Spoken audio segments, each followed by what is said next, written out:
avec un cappuccino.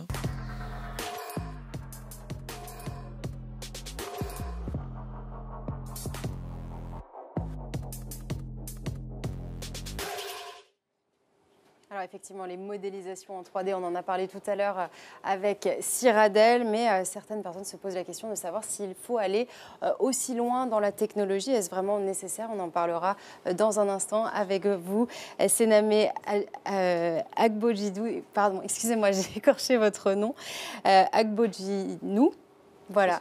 Merci d'être avec nous, c'est réellement un plaisir. Je voudrais d'abord vous interroger sur le fait que nous venons de changer de dénomination. On vient d'appeler ce forum finalement Linking Cities, ça vous évoque quoi? Je trouve moi que c'est une bonne intuition, surtout que de mon point de vue, il ne s'agit pas du tout d'un renoncement. Parce que quand on associe smart à technologie et qu'on pense technologie très avancée, souvent on pense à l'homme augmenté. Et ce que je dis souvent, c'est que la toute première innovation, la plus ancienne des innovations développées par l'homme, était déjà au dessein d'augmenter l'homme.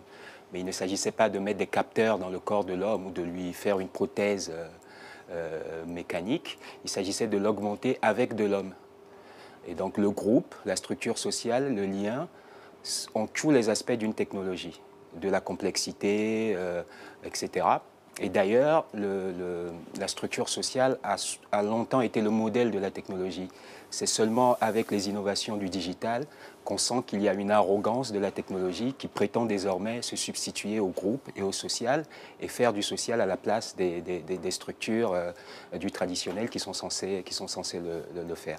Et c'est justement le danger qu'on a à aller dans le tout technologique, c'est qu'un jour, la technologie s'émancipe complètement de son socle social et ne se considère plus comme un outil, mais une finalité. Et on a déjà observé ça avec un autre champ qui s'est complètement abstrait, émancipé du social, c'est l'économie, avec toute l'économie financiarisée qui est devenue sa propre finalité et qui presque artificiellement se produit lui-même et qui a créé sa réalité. Donc la technologie pourrait devenir demain sa propre réalité et nous des invités seulement dans cette réalité-là. Et donc pas du tout inclusive.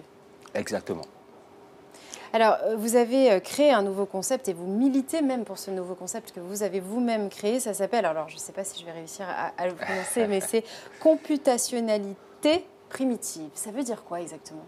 Alors, ce que je veux dire tout simplement par là, c'est que les deux perturbations dont je viens de parler, la perturbation dans le social, dans le socio-économique avec le capitalisme, et la perturbation qu'il pourrait avoir dans le technologique avec de la technologie émancipée de son socle, a un troisième écho qui est la perturbation dans les systèmes naturels qui produit les virus.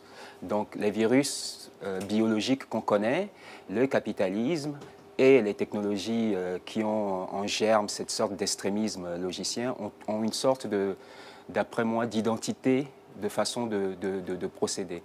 Mais si elles ont une identité, c'est aussi qu'elles se ressemblent en un sens et il y a là un potentiel d'enchasser idéalement les trois niveaux, le biosphérique, le social et le technologique. Et pour y arriver, il faut regarder aux sociétés traditionnelles qui, elles, ont développé des technologies, de la structure, le groupe, le lien social, etc., modélisées sur l'observation de la nature. Et si on arrive à en tirer des leçons qu'on applique aussi aux technologiques, on pourrait imaginer qu'il y a une troisième couche technologique qui donc est intriquée avec les deux autres couches, le social, verrouillée dans du naturel, mais sur la base de computationnalités qui ne sont pas du tout technologiques, mais prises dans cette relation très intime que les sociétés traditionnelles ont réussi à créer entre leur structure sociale et le reste du vivant ou la totalité. Sename Agbojinou, merci beaucoup d'avoir été notre invité sur ce plateau. Merci à vous. Voilà, et on poursuit cette émission avec une étude de cas de la ville de Tallinn en Estonie.